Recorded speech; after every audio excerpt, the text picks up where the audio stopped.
couple of folks that have been listening to my show when they've been trying to work with this stuff. And what we agreed on was that this is the way I'm doing this show.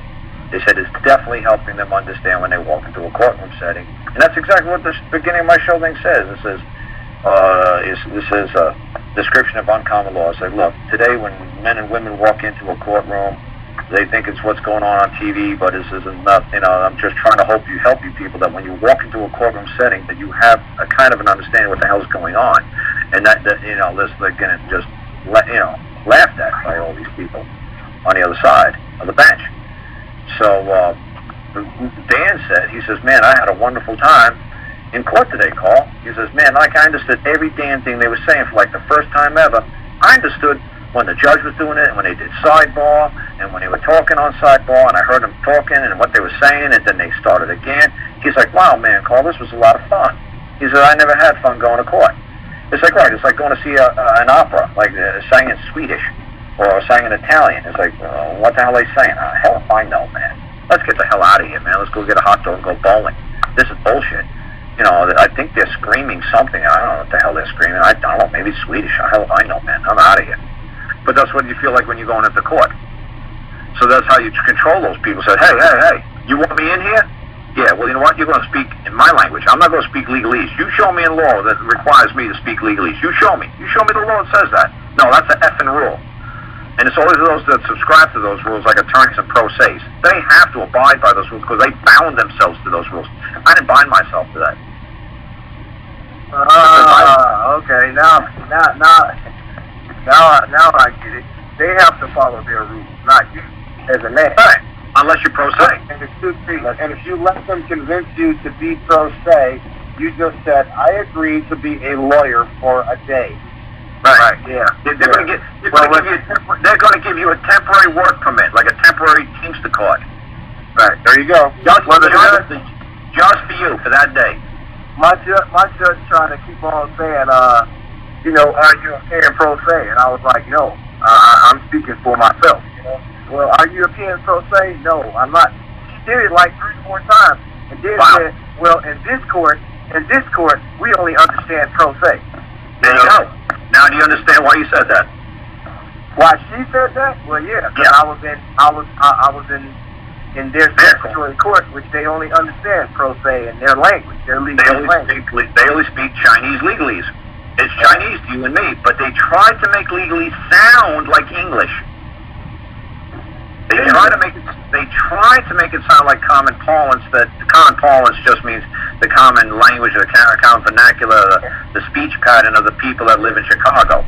Yeah. Which only people in Chicago could understand.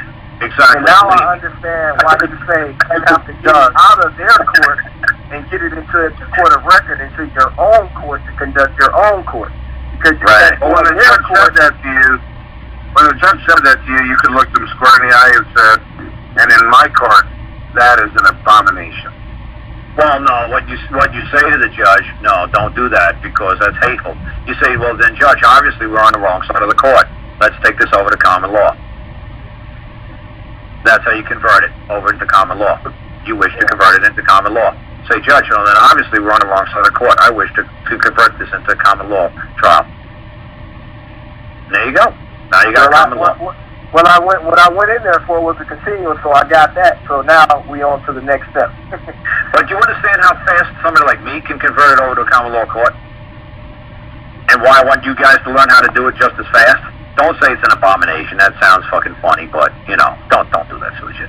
Say, come on, Greg, you're supposed to say, oh, nice cover there, buddy.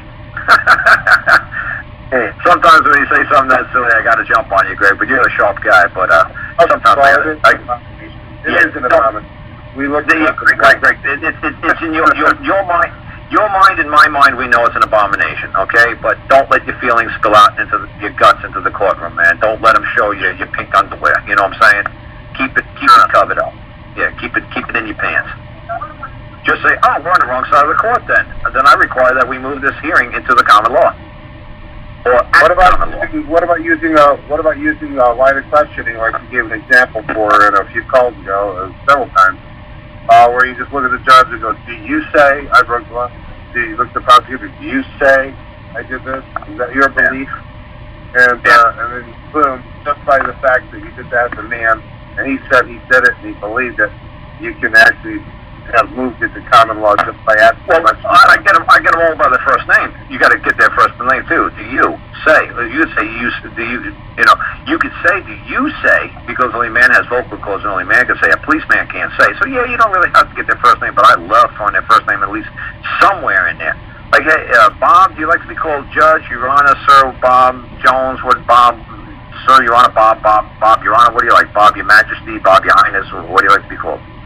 Like, Your Honor will be fine. Okay, thank you, Bob. From now on, I'll call you Your Honor. But that way you're dragging him, you know, you're saying, look, your name is Bob. But, you know what, if you want to be called Stinky, I'll call you Stinky. You know, if that's what you like to be called, your nickname. But honestly, I know you're Bob. See, I try to get that. But like I said, you can just make it simple, right? Just by saying, you say. Because only man can say. But you got to make sure that, like I said, you're dragging them over to common law. Because Coca-Cola could say something against Pepsi in like equity or administrative courts and stuff like that. Coca-Cola could say something against Pepsi. But not in a court of record. Not in common law. Not in the law that's common to the people of the land. Not in a court of record. Attorneys have no standing. Anybody who's got first-hand testimony who come forth, they have say. But if you don't have any first-hand knowledge or testimony or anything, that's what everybody does, that Trenzi versus Bagliaro. Because the attorney has no first-hand knowledge of anything that transpired during a transaction of the events that he's supposedly filed an affidavit about. So that's a great affidavit, buddy. Now stick your hand on the Bible and say it's true. Oh, I can't do that. Exactly. Well, then why'd you put an affidavit into the court? Well, I was just trying to bluff everybody, man. I was just trying to scare the shit out of the other side. Well, actually, what they come up with is a verified and sworn complaint. Here, I noticed it's really not even. Is that considered an affidavit, or is that just yeah, sure, sworn complaint? It's sure. But they got to come back into open. Now they got to come to open court, put their hand in the Bible, and affirm it, or take an oath that it's all true. And if there's one little thing in there that's fucking not true, oh man, they set themselves up to be sued because they brought a false claim into the court. See, you're saying a verifiable complaint. I don't want a verifiable complaint. I want a verifiable claim. Right. Because only a man can make a claim. And when a man says something that's not true against a fellow man, he's going to be held liable for damages. I don't want no verifiable complaint. I want a verifiable claim. Do you have a claim, yes or no? See, because a complaint is some silly bullshit, man, that, you know, you have no claim, you're just whining about something, so hopefully somebody believes you. Well, I have a claim, and I believe me, and I just need 12 other people to believe me, or 7 out of 5 to believe me in a civil matter. You see what I'm saying?